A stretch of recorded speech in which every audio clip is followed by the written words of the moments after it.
So far, overall, I'm quite satisfied with the 2024 King and Queen of the Ring tournament. The matches have been great, fun, exciting to watch. At first, it seemed to be following a pattern. I could kind of tell or predict what was going to happen next. But after SmackDown last night, some curveballs are in there. I'm not exactly sure what's going to happen. It's become a little bit unpredictable. But with that in mind, let's do some predictions for the semifinals and the finals of the King and Queen of the Ring tournament. Welcome to Silo Voice Wrestling on YouTube, the Silo Voice Wrestling podcast from Silo Voice Studios in Montreal. I'm Jason C. McLean.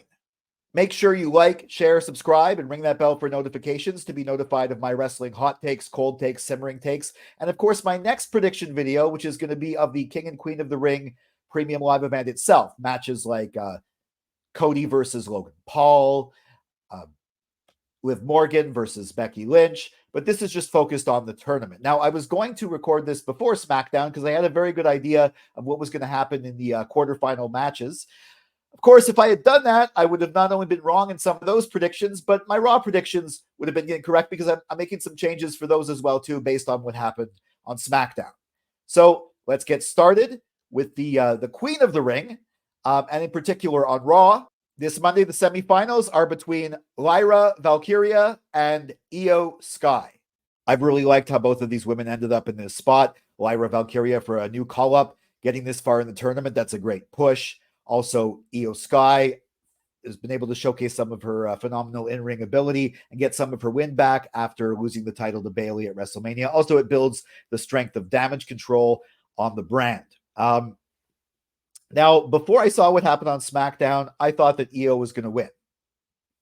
And end of the small push for Lyra, but Io was going to, I guess, prove her worth and go into the finals, specifically because of who she'd be facing from the SmackDown side. But that changed. So now my pick is Lyra Valkyria is going to the finals.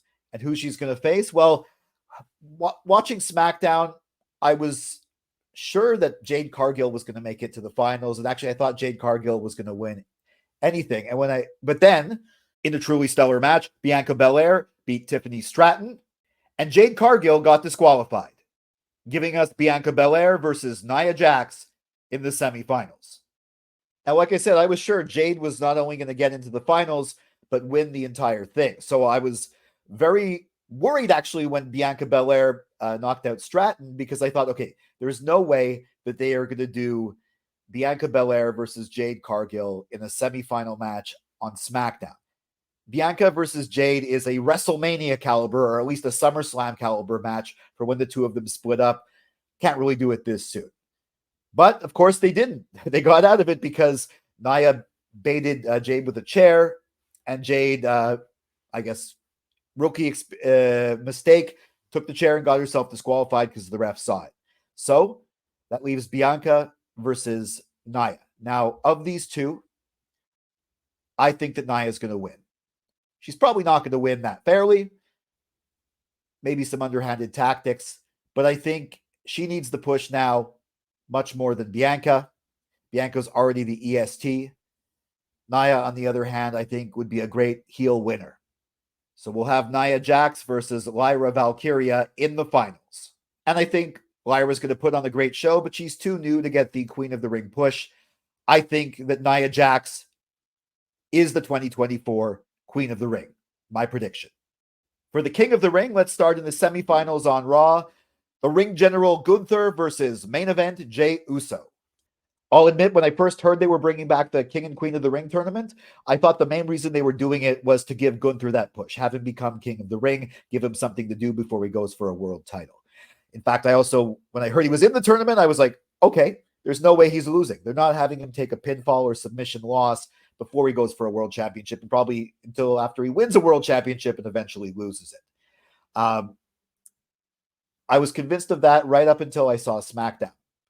I was very happy all along the way when, for example, when Ilya Dragunov didn't make it into the semifinals, I was like, good. Ilya and Gunther is a match they should definitely do, but do later, not randomly on Raw. And when I saw it was Jey Uso in the finals against him, I thought, okay, fine.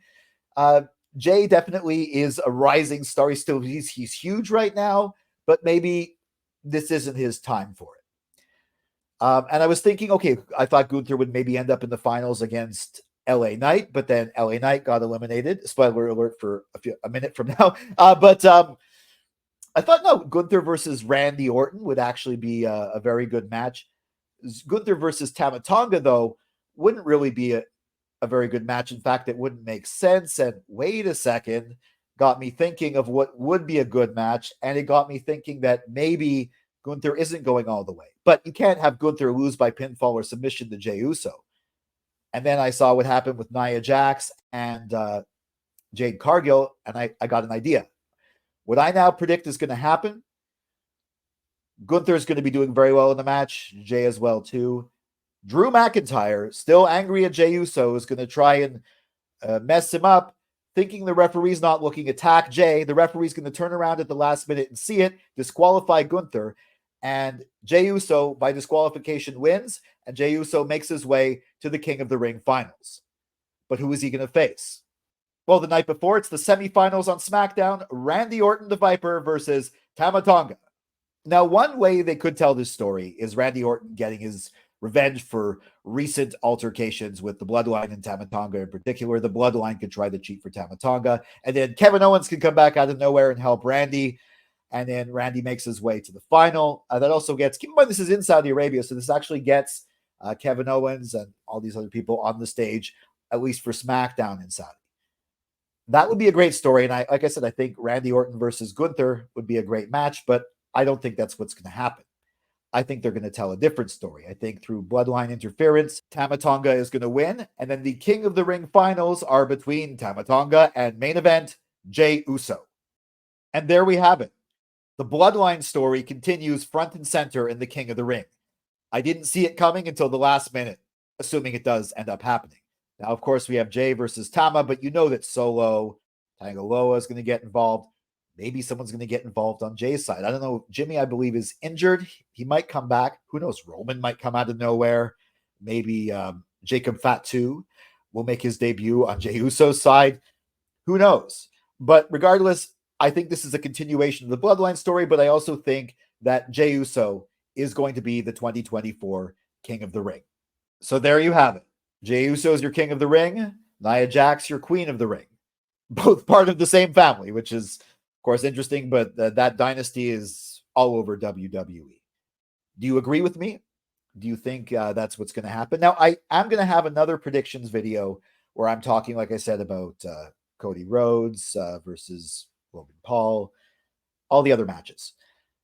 If something different happens on Raw than what I predicted, I reserve the right to revise my ultimate King of the Ring final predictions. If Raw goes according to what I said, then those predictions are locked in. But let me know what your predictions are for the King of the Ring tournament. Let me know in the comments. Follow at Silo Wrestling on X, at SBS Reviews on Instagram and Facebook, and me at Jason C. McLean on X and Instagram. And of course, make sure you like, share, subscribe, and ring that bell for notifications, no matter how you cut it. This has been a really fun and, I guess, unexpectedly interesting King and Queen of the Ring tournament.